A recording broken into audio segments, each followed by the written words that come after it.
Jungle.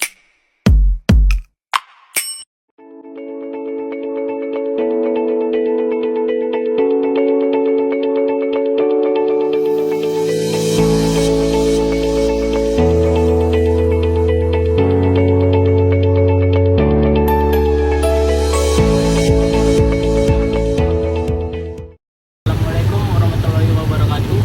Aku dari kelompok 1 membawakan materi tentang komunikasi.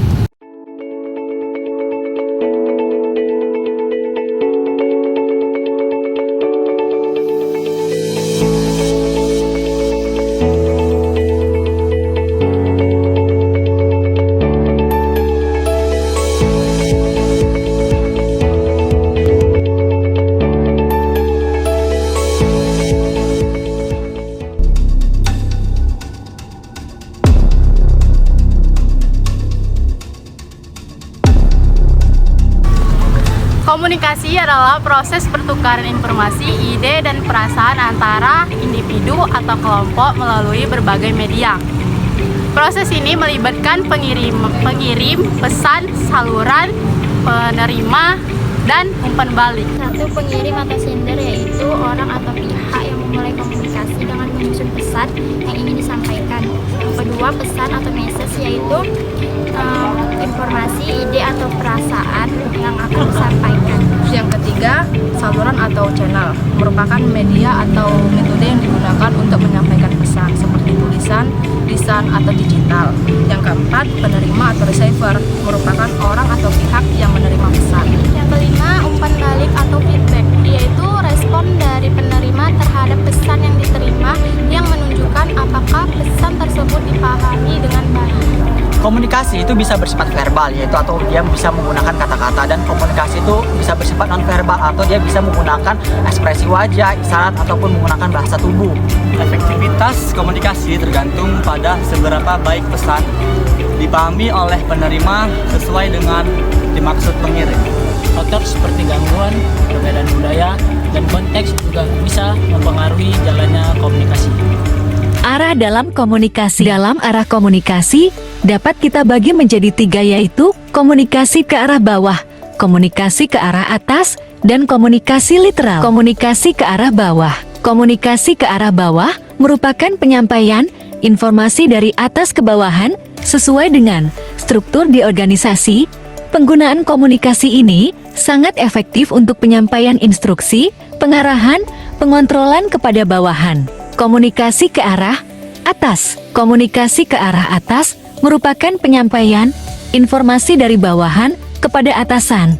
Biasanya, komunikasi ini terjadi saat karyawan ingin menyampaikan usulan, ide, keluhan, serta pengaduan dan laporan. Komunikasi lateral.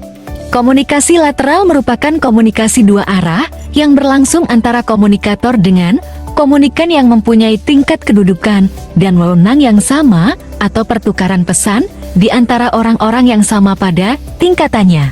Media yang dapat digunakan untuk menyampaikan pesan dalam berkomunikasi diantaranya: pertama, media cetak merupakan media yang dapat menyampaikan pesan dalam bentuk tulisan.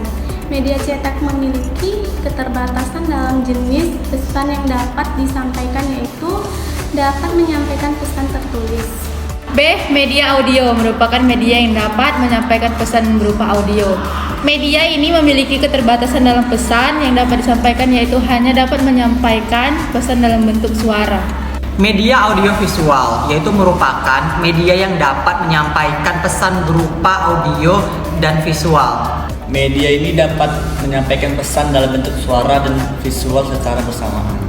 Media visual seperti televisi dan komputer. Model-model komunikasi yang pertama itu adalah model linier, yaitu menggambarkan komunikasi sebagai proses satu arah dari pengirim ke penerima. Contohnya itu adalah model Shannon-Wafer. Yang kedua itu adalah model introspeksional, yaitu menggambarkan komunikasi dari proses dua arah dengan umpan balik. Contohnya itu adalah model Scrap.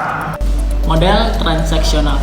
Yang pertama, menggambarkan komunikasi sebagai proses dinamis, dan yang kedua, simultan, di mana pengiriman dan penerima berperan secara bersama.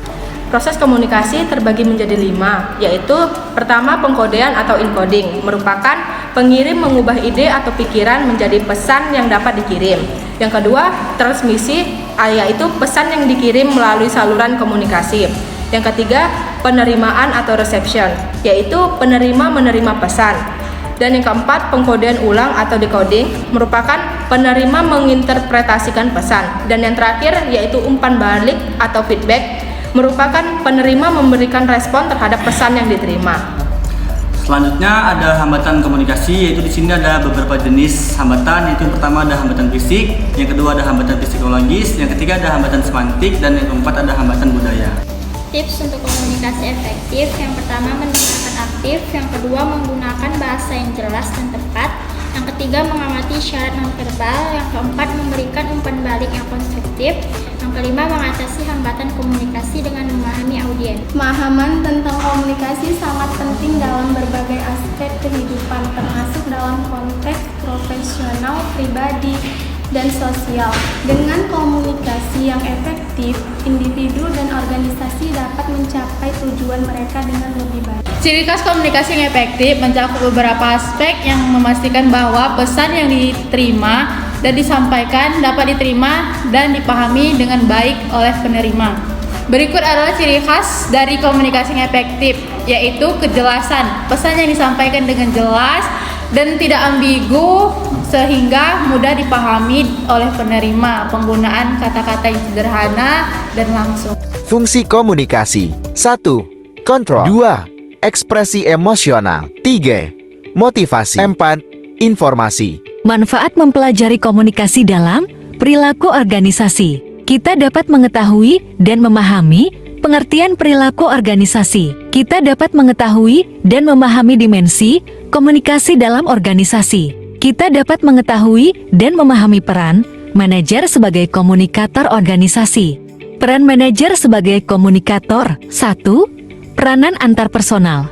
Peranan antarpersonal adalah wewenang yang formal dari seorang manajer yang menimbulkan 3 peranan, yaitu peranan tokoh, peranan pemimpin, dan peranan penghubung. 2. Peranan informasional. Sebagai pusat syarat organisasi, manajer bertugas mengkomunikasikan kembali informasi yang diperoleh kepada pihak internal maupun eksternal. 3. Pihak pemutus. Dalam organisasi, manajer memegang peranan yang sangat penting dalam pengambilan suatu keputusan.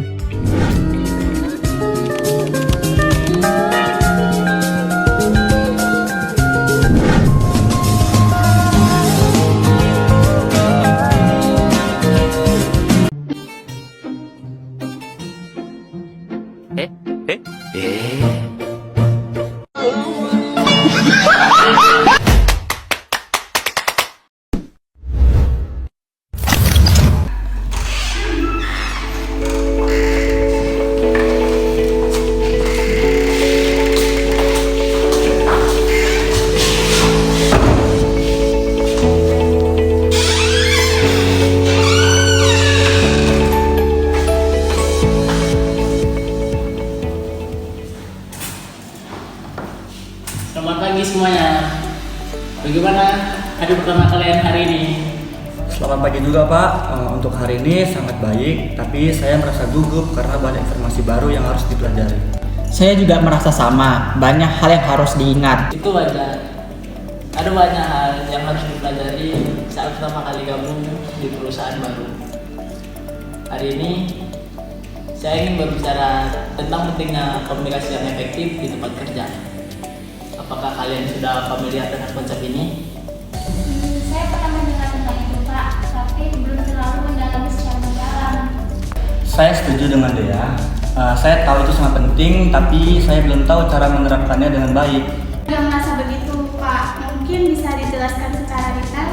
Tentu komunikasi yang efektif sangat penting untuk keberhasilan tim dan proyek. Ini termasuk mendengar dengan seksama, mengungkapkan ide dengan jelas, dan memberikan umpan balik yang konstruktif. Menurut kalian, kenapa hal ini sangat penting? Karena dengan komunikasi yang baik, kita bisa menghindari kesalahpahaman yang lebih efisien. Dan mungkin juga membantu kita memahami tugas dan tanggung jawab kita dengan lebih baik. Tepat sekali. Misalnya, Jika ada miskomunikasi dalam instruksi kerja, bisa menyebabkan hasil yang tidak sesuai dengan harapan. Selain itu, komunikasi yang baik juga membantu membangun hubungan kerja yang lebih baik dan suasana kerja yang lebih positif.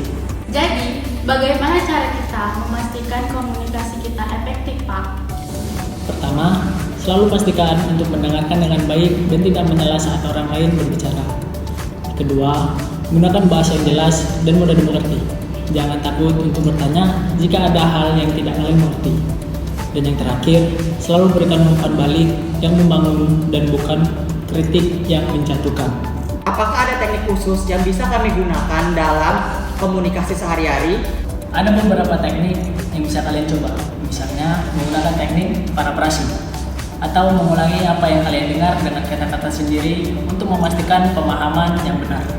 Juga, jangan ragu untuk meminta klarifikasi jika ada yang tidak jelas. Saya rasa itu akan sangat membantu, Pak. Terima kasih atas penjelasannya. Ya Pak, terima kasih. Saya akan berusaha menerapkan hal tersebut dalam pekerjaan saya. Sama-sama. Saya yakin kalian semua pasti bisa melakukannya dengan baik. Jangan ragu menghubungi saya jika ada pertanyaan atau perlu bantuan. Ingat, komunikasi yang baik adalah kunci kesuksesan kita bersama. Paham? Terima kasih Pak, kami akan berusaha sebaik mungkin. Iya benar, kami akan berusaha menerapkan semua yang sudah dijelaskan. Baik, semoga hari ini berjalan lancar untuk kalian semua. Selamat bekerja.